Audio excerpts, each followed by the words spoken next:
Most of us wonder if there is a God and if he really is the God of the Bible. In the Bible, God says, "I will make your name great," and today the name of Abraham, Abram, is known worldwide. This promise has come true. The earliest copy of Genesis found in the Dead Sea Scrolls is dated 200 to 100 BC, which means the promise has been in writing since at least that time. At that time the name of Abraham was not well known, so the promise came true only after it was written down, not before. This design argument is often associated with the name of William Paley, an Anglican clergyman who wrote on this topic in the late 18th century. He is particularly remembered for his example of the watch and the watchmaker. In discussing a comparison between a stone and a watch, he concluded that the watch must have had a maker, that there must have existed, at some time and at some place or other, an artificer or artificers, who formed it for the purpose which we find it actually to answer, who comprehended its construction, and designed its use. Surprisingly, Abraham really did nothing important in his life. He was not a great writer, king, inventor, or military leader. He did nothing except camp out where he was told to go and father a few children. His name is great only because the children became nation that kept the record of his life, and then individuals and nations that came from him became great. This is exactly how it was promised in Genesis chapter 12. "I will make you into a great nation. I will make your name great." No one else in all history is so well known only because of descendants rather than from great achievements in his own life.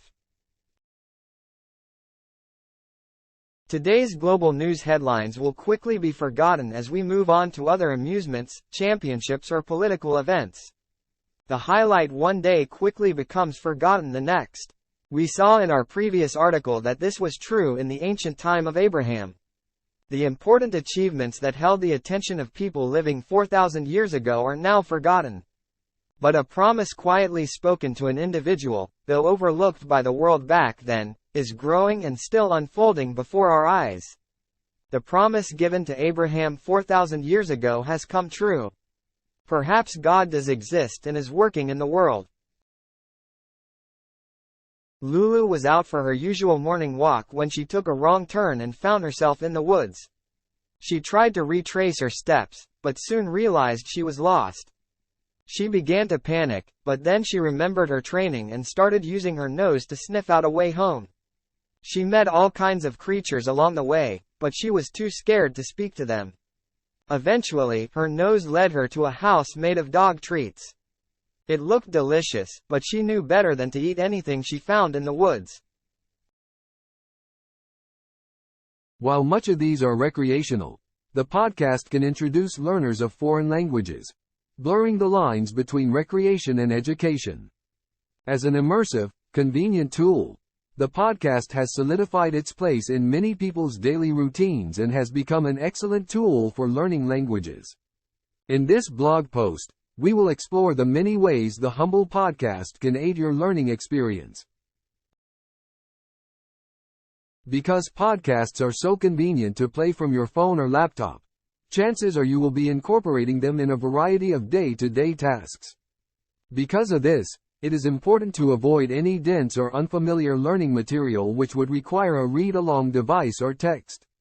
Podcast listening can be used as a tool to immerse yourself in language while practicing along.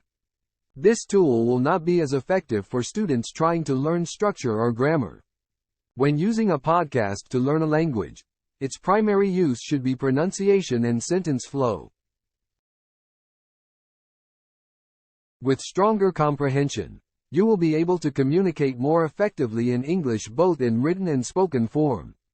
By decreasing your reading size and focusing on a personalized language learning lesson, your language levels will grow from simple vocabulary lists to a built-in dictionary. You don't always need books to improve vocabulary, but dedicated English learners' reading resources can be hard to find. The moon is a barren, rocky world without air and water. It has dark lava plain on its surface. The moon is filled with craters. It has no light of its own. It gets its light from the sun. The moon keeps changing its shape as it moves round the earth. It spins on its axis in 27.3 days. Stars were named after the Edwin Aldrin were the first ones to set their foot on the moon on the 21st of July 1969. They reached the moon in their spacecraft named Apollo 2. The Mahabharata is a story about a great battle between the Kauravas and the Pandavas. The battle was fought in Kurukshetra near Delhi. Many kings and princes took part in the battle. The Pandavas defeated the Kauravas. The Bhagavad Gita is a holy book of the Hindus. It is a part of the Mahabharata. Then, Lord Rama, with the help of it, is a book of collection of teachings of Lord Krishna to Arjuna in the battlefield. It is the longest epic in the world. A snake charmer is a person who moves the streets with different types of the banks of the river Yamuna. It is snakes in his basket. He goes from one place to another to show various types of snakes and their tricks. He carries a pipe with which he plays music and snakes dance to his tune. He usually wears a colorful dress. The job of a snake charmer is quite dangerous. Some snakes are quite poisonous and can even bite him. It is not an easy task to catch and train them for the shows. A street beggar can be seen everywhere, at the bus stop, railway stations, religious places, markets, etc. Some beggars are crippled, lame, and some are blind. They are unable to earn their livelihood. Whereas some are healthy and they do not deserve our sympathy. We should see that they take up some profession. They should not be allowed to beg. On my way to school I see a beggar daily. He wears old rags. He is partially blind. I feel pity seeing him, but I can't help it. I can only pray to God to help him to earn his livelihood. A hawker is a person who moves from one place to another and sell their goods, by shouting on the streets. They work hard throughout the day. They move on the street on their bicycle and sometimes on foot and sell their products. We can see hawkers everywhere. They move everywhere selling their goods without caring about the weather. There is a hawker who sells vegetables on his bicycle in our locality. His name is Manoj. He brings fresh vegetables at a very reasonable price. He is a nice and an honest hawker. Last Sunday, I went along with my friends to a zoo. It is located near Purana Quilla in Delhi. It is one of the biggest in India. There were many beautiful birds, monkeys, lions, tigers, cheetahs and snakes in the zoo. Apart from big animals, there were different types of colorful birds in the zoo. The wild and dangerous animals like lions, tigers and cheetahs were kept in different cages. We even saw a white tiger and a gorilla in the zoo. Some of the animals were relaxing while some of them were eating their food. We enjoyed seeing the acrobatics of the monkeys. I gave some peanuts and bananas to them. Then, we went for an elephant ride. We enjoyed the ride a lot. It was fun. Games play a key role in people's life, particularly when they are enjoying their young stage. There is a proverb, all work and no play makes Jack a dull boy. It clearly signifies the importance of games. Games are not only a source of entertainment, they are very useful for our healthy life too. They refresh us and impart a sound body with a sound mind, the basic essentials for all-round development of a personality. There are a number of games played in our country like cricket, tennis, football, chess, hockey, kabaddi, etc. Among these games I like kabaddi the most because it is an Indian game and is not so costly. Atoms of radioactive elements can split. According to Albert Einstein, mass and energy are interchangeable under certain circumstances.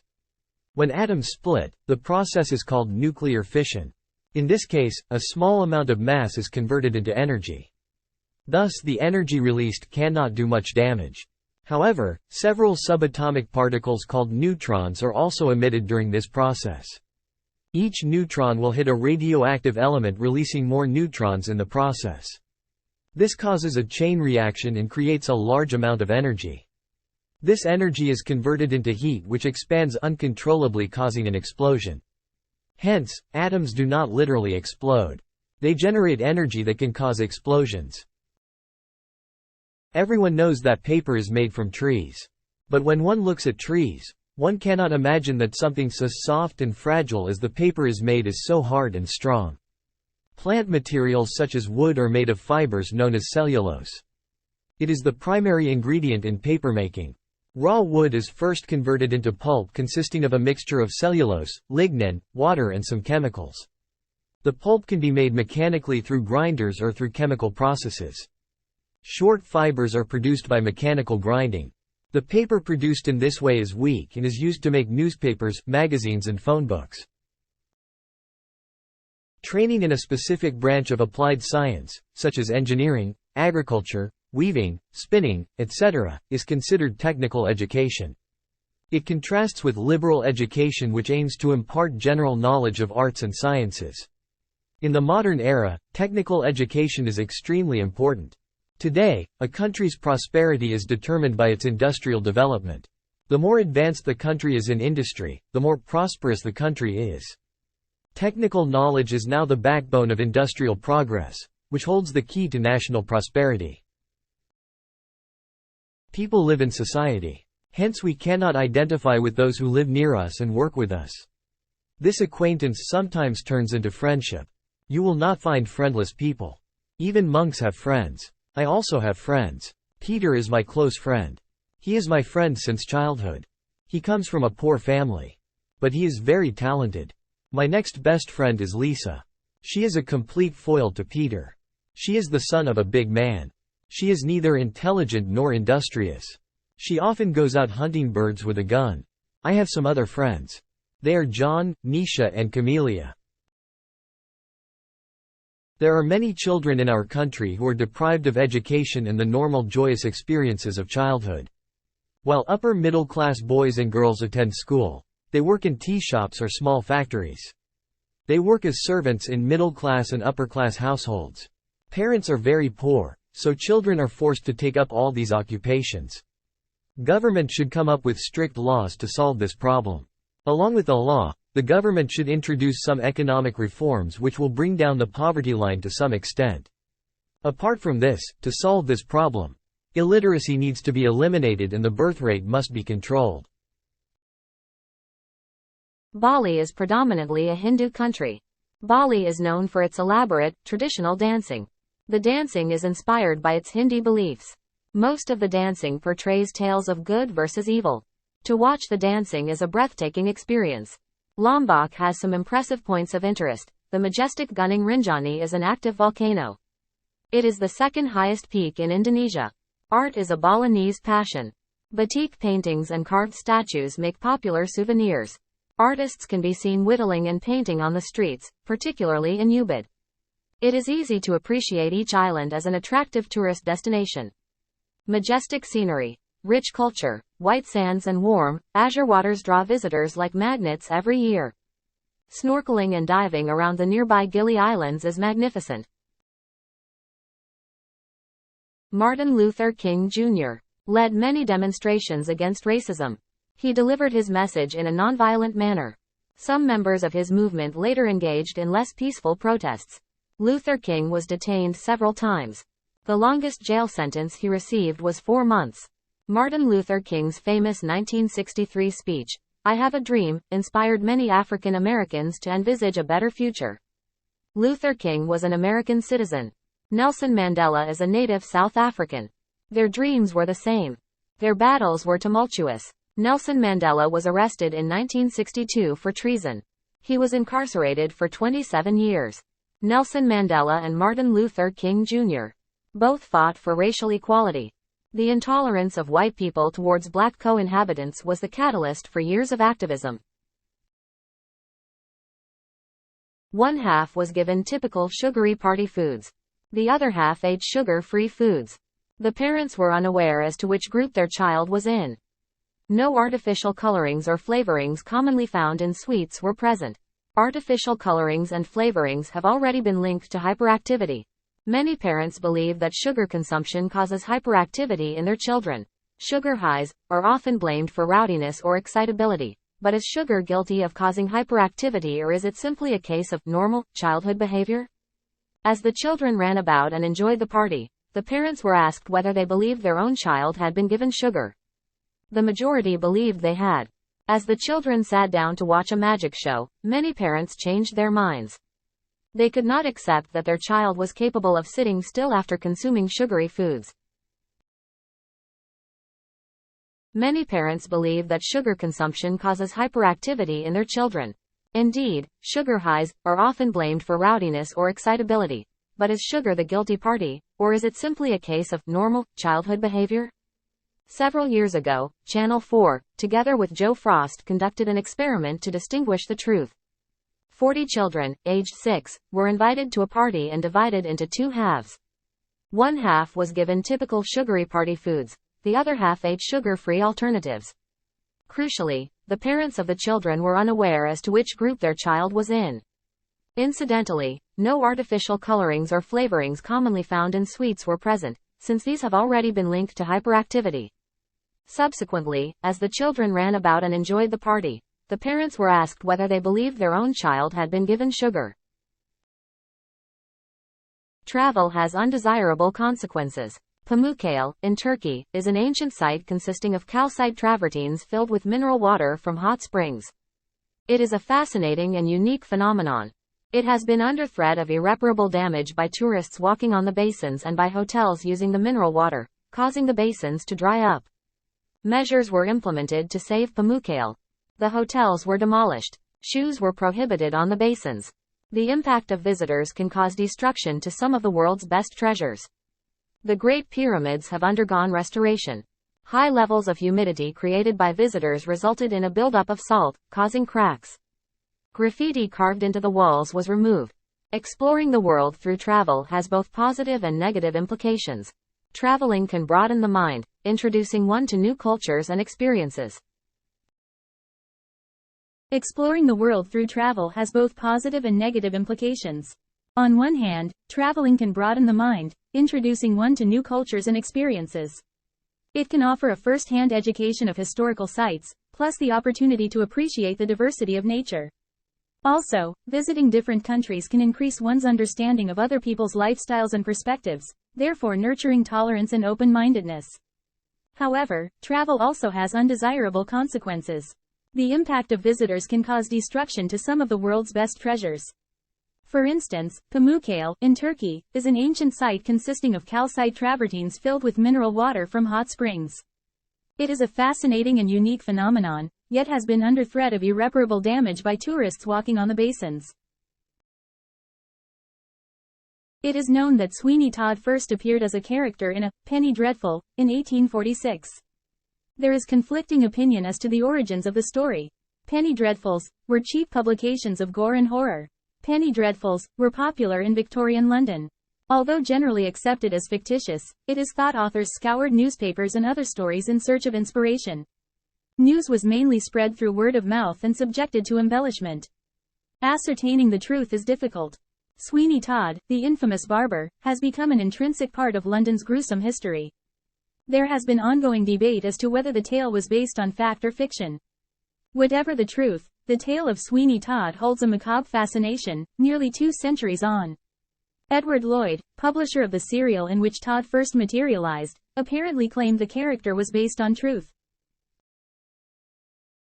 Strange Bedfellows lamented the title of a recent letter to Museum News, in which a certain Harriet Sherman excoriated the National Gallery of Art in Washington for its handling of tickets to the much ballyhooed Van Gogh's exhibit.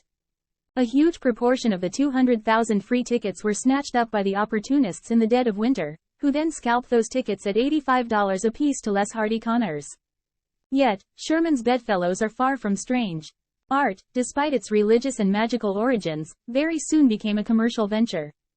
From bourgeois patrons funding art they barely understood in order to share their protégés' prestige, to museum curators stage managing the cult of artists in order to enhance the market value of museum holdings, entrepreneurs have found validation and profit in big-name art. Speculators, thieves, and promoters long ago created and fed a market where cultural icons could be traded like commodities.